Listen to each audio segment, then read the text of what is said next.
Anal sex ഒരുപാട് പേരിന്ന് താല്പര്യം പ്രകടിപ്പിക്കുന്നതായിട്ട് കേട്ടിട്ടുള്ള ഒന്നാണ്. ഇതിൻ്റെ ദൂഷ്യവശങ്ങളും നല്ല വശങ്ങളും എന്താണ്?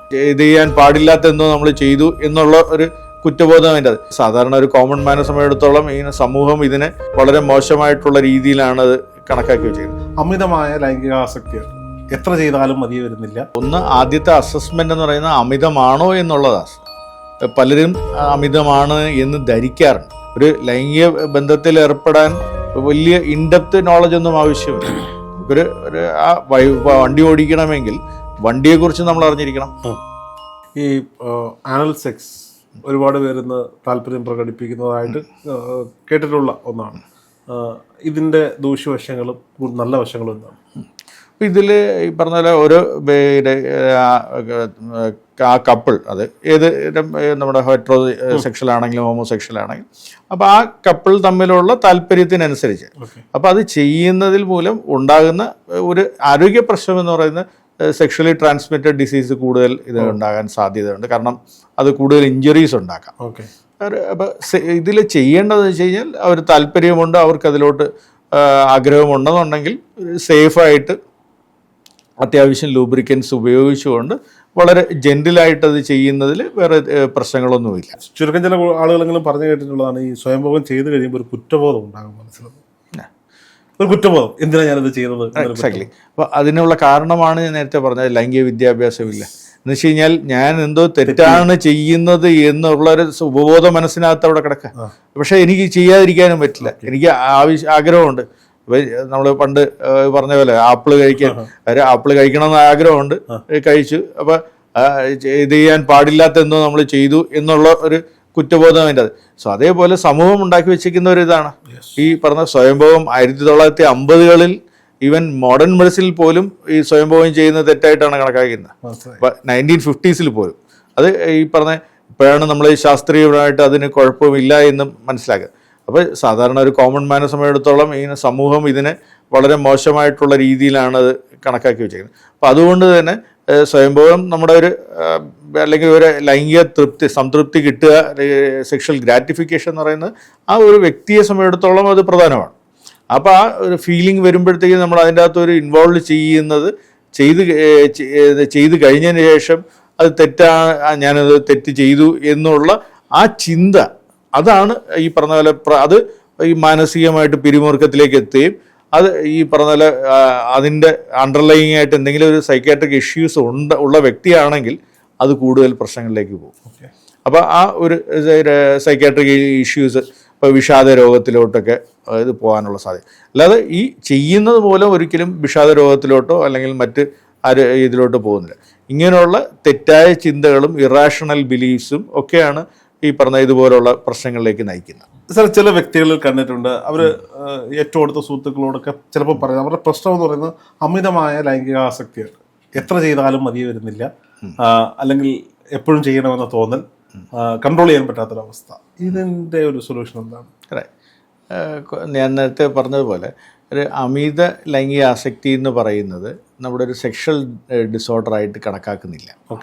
അപ്പോൾ അതിൽ ഏതെങ്കിലും ഒരു മാനസിക പ്രശ്നം രോഗവുമായിട്ട് ബന്ധപ്പെട്ട് അതിൻ്റെ ഒരു രോഗലക്ഷണമായിട്ടായിരിക്കും വരിക. അപ്പോൾ സാധാരണ അപ്പോൾ ഇതിൽ സംഭവിക്കുന്ന ഒന്ന്, ആദ്യത്തെ അസസ്മെൻ്റ് എന്ന് പറയുന്നത് അമിതമാണോ എന്നുള്ളതാണ്. പലരും അമിതമാണ് എന്ന് ധരിക്കാറുണ്ട്. ഇവർ പലരും ധരിക്കുന്നത് ആഴ്ചയിൽ 1-2 പ്രാവശ്യമാണ് നോർമൽ. അതിൽ കൂടുതലായി കഴിഞ്ഞ് കഴിഞ്ഞാൽ ഇങ്ങനെ ഈ പറഞ്ഞ പോലെ അമിതമാണ്. അല്ലെങ്കിൽ ഇപ്പോൾ ലൈംഗിക ബന്ധം തന്നെ, ഒരു ലൈംഗിക ബന്ധം ഇപ്പോൾ ഒരു ഡെയിലി 2 പ്രാവശ്യം ചെയ്ത് കഴിഞ്ഞാൽ അത് അമിതമാണ് എന്നുള്ള രീതിയിലൊക്കെ ചിന്തിക്കുക. അപ്പോൾ ആ ഫസ്റ്റ് അസസ് ചെയ്യുക, അത് നോർമലാണോ അതോ അതിൽ കൂടുതലാണോ എന്ന് പറയുന്നത്. അപ്പോൾ കൂടുതലാണെങ്കിൽ മറ്റ് ആരോഗ്യ പ്രശ്നങ്ങൾ എന്തെങ്കിലും നിലവിലുണ്ടോ, അപ്പോൾ ഇത്രത്തോളം ഡിസ്ട്രെസ് വരാനായിട്ട് മറ്റ് അദ്ദേഹത്തിൻ്റെ വ്യക്തി ജീവിതത്തിനോ അല്ലെങ്കിൽ ഒരു ഫാമിലി ലൈഫിനോ എന്തെങ്കിലും ബാധിക്കുന്നുണ്ടോ. അപ്പോൾ അങ്ങനെ ഒരു ഇതുണ്ടെങ്കിൽ അതൊരു സൈക്കാട്രിക് അസസ്മെൻറ്റ് അനിവാര്യമാണ്. അപ്പോൾ ആ ഒരു രീതിയിൽ പിന്നെ ചില ഇതിൽ നമ്മുടെ ഫ്രോണ്ടൽ ഹെഡ് ഇഞ്ചുറിയൊക്കെ വന്നു കഴിഞ്ഞാൽ അമിതമായിട്ടുള്ള താല്പര്യങ്ങളുണ്ടാകും. അപ്പം സാധാരണ രീതിയിൽ ഒരു ഈ പറയുന്ന പോലെ ഒരു പ്രശ്നം ഉണ്ടാകുന്ന ഒരു നമ്മൾ പലരും ധരിക്കുന്നതെന്ന് വെച്ച് കഴിഞ്ഞാൽ ചെയ്യുന്നത് മൂലം ഈ പറഞ്ഞ പോലെ അമിത ഇതിലോട്ട് പോവുക, ആ ഒരു അഡിക്ഷനിലേക്ക് പോകുന്നു എന്നുള്ളൊരു ധാരണയാണ്. അപ്പോൾ ആ ചെയ്യുന്നതിൽ കൂടെ അല്ല പോകുന്നത്, മറ്റ് എന്തോ മാനസികമായിട്ടുള്ള പ്രശ്നവുമായിട്ട് ബന്ധപ്പെട്ടാണ് ലിങ്ക് ചെയ്തിട്ടാണ് അത് വരിക. അല്ലെങ്കിൽ ശരീരം, ഞാൻ നേരത്തെ പറഞ്ഞ പോലെ ഫ്രോണ്ടൽ ഇതിലോ അല്ലെങ്കിൽ മറ്റ് മരുന്നുകളുടെയോ അല്ലെങ്കിൽ അങ്ങനെയുള്ള ആരോഗ്യ പ്രശ്നങ്ങൾ മൂലം ഉണ്ടാകുന്നത്. ആ ആരോഗ്യ പ്രശ്നം കണ്ടെത്തി അതിനുള്ള ചികിത്സയാണ് നൽകേണ്ടത്. ഓക്കെ. സാറിൻ്റെ അടുത്ത് വന്നിട്ടുള്ള കൺസൾട്ടേഷൻ വന്നിട്ടുള്ള ഏതെങ്കിലും പാർട്ട്നേഴ്സിന് എങ്ങനെ സെക്സ് ചെയ്യണം എന്ന് പറഞ്ഞു കൊടുക്കേണ്ടി വന്നിട്ടുണ്ടോ? ഇത് എങ്ങനെ എന്നുള്ളത് സത്യം പറഞ്ഞാൽ നേരത്തെ ഞാൻ പറഞ്ഞിട്ടുണ്ടായിരുന്നല്ലോ. സോ നമ്മൾ വണ്ടി ഓടിക്കാൻ പഠിക്കുന്നത്, സോ നമ്മൾ ഡ്രൈവിംഗ് സ്കൂളിൽ പഠിക്കാതെ യൂട്യൂബിൽ നോക്കി പഠിക്കുന്നതിൻ്റെ രീതി, നീന്തൽ പഠിക്കുന്ന പോലെ അതേ രീതിയിലാണ് നമ്മുടെ സമൂഹം എല്ലാം നിൽക്കുന്നത്. അപ്പോൾ ഇതിലുള്ള 99% ആൾക്കാരുടെയും ജീവിതം അങ്ങനെയാണ്. അപ്പോൾ ഇതിൽ നേരത്തെ പറഞ്ഞ പോലെ നമ്മുടെ സെക്സ് തെറാപ്പി എന്ന് പറയുന്ന ചികിത്സാ മാർഗത്തിൻ്റെ ഒരു ഭാഗം, അപ്പോൾ അതിലൊരു ഈ പറഞ്ഞ പോലെ ഇതും കൂടെ ഇതിൻ്റെ ഈ മറ്റൊരു രീതിയിൽ പറഞ്ഞു കഴിഞ്ഞാൽ ഈ ഒരു രീതിയിൽ പോകേണ്ടി വരും.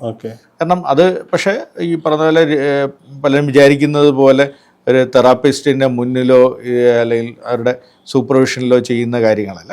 അപ്പോൾ അവരുടെ പ്രൈവസിയിൽ പല കാര്യങ്ങളും ചെയ്യേണ്ടി വരും. അപ്പോൾ അതിനനുസരിച്ചുള്ള ഒരു ഡിഫറെൻ്റ് ആയിട്ടുള്ള തെറാപ്പി മേഖലയാണ്. അപ്പം അത് ഉറപ്പായിട്ടും ഞാൻ നേരത്തെ പറഞ്ഞ പോലെ ഈ പ്രശ്നം നമ്മളിതിനെക്കുറിച്ചൊരിടത്തും പഠിക്കുന്നില്ല. അപ്പം ഒരു പഠിക്കാതെ ഇപ്പോൾ ഒരു PhD സ്കോളർ ആണെന്നുണ്ടെങ്കിൽ പറഞ്ഞാലും അവർക്കൊരു ലൈംഗികമായിട്ടുള്ള അറിവോ സ്കില്ലോ അല്ലെങ്കിൽ ശരിയായ കാഴ്ചപ്പാടോ ഉണ്ടാകണമെന്നില്ല. അപ്പം ഒന്നും ഈ പറഞ്ഞ പോലെ ഒരു കൂലി ജോലി ചെയ്യുന്ന ആൾക്ക് അതിനേക്കാളും കൂടുതൽ കഴിവും അറിവും ഉണ്ടാകും. ഈ പറഞ്ഞ പോലെ ഒരു ലൈംഗിക ബന്ധത്തിൽ ഏർപ്പെടാൻ വലിയ ഇൻഡെപ്ത് നോളജൊന്നും ആവശ്യമില്ല. നമുക്കൊരു വണ്ടി ഓടിക്കണമെങ്കിൽ വണ്ടിയെക്കുറിച്ച് നമ്മൾ അറിഞ്ഞിരിക്കണം. വണ്ടിയുടെ അറിയേണ്ട ഭാഗങ്ങൾ, ഇപ്പം ക്ലച്ച് ഇതുപോലുള്ള ഇത് അറിഞ്ഞിരിക്കണം. അപ്പം അതല്ലാതെ വണ്ടി എങ്ങനെ പ്രവർത്തിക്കുന്നു എന്നുള്ള അറിയേണ്ട ആവശ്യമില്ല. അതേപോലെ വണ്ടി ഓടിക്കാൻ അതിൻ്റെ സ്കില്ല് വേണം. പറഞ്ഞാൽ സ്റ്റിയറിംഗ് ബാലൻസ് വേണം, അവിടെ എപ്പോൾ ഗിയർ ചേഞ്ച് ചെയ്യണം, അല്ലെങ്കിൽ ആ രീതിയിൽ എപ്പോഴും ആ ഒരു സ്കില്ല്, റോഡ് സെൻസ് വേണം, നിയമങ്ങളെക്കുറിച്ച് അറിഞ്ഞിരിക്കണം.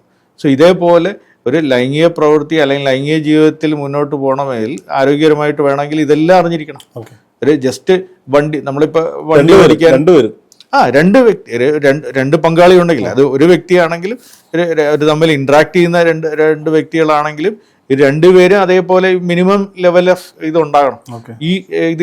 ഇതില്ലാതെ വരുന്ന കമ്പിറ്റൻസി ഇല്ലാതെ വരുന്നവരെ സമയമെടുത്തോളം ഒരാൾക്ക് മിനിമം അറിവുണ്ട്, മറ്റേ അവിടെയും പ്രശ്നം ഉണ്ടാകും. അപ്പോൾ രണ്ടുപേർക്കും ഈക്വലി ഈ പറഞ്ഞ ഇതിനെക്കുറിച്ചുള്ള മിനിമം ലെവൽ ഓഫ് ഇതെങ്കിലും ആ സ്കില്ല് അല്ലെങ്കിൽ ഒരു ഇത് വേണം. അപ്പോൾ അതില്ലാതെ വരുമ്പോഴാണ് ഈ പ്രശ്നങ്ങളെല്ലാം മിക്കവാറും ഉള്ള ശാരീരികമായിട്ടുള്ള അല്ലാത്തതുമായിട്ട് ബന്ധപ്പെട്ട പ്രശ്നങ്ങളുടെ ഒരു മൂല കാരണം അവിടെയാണ്. മനസ്സിലായി.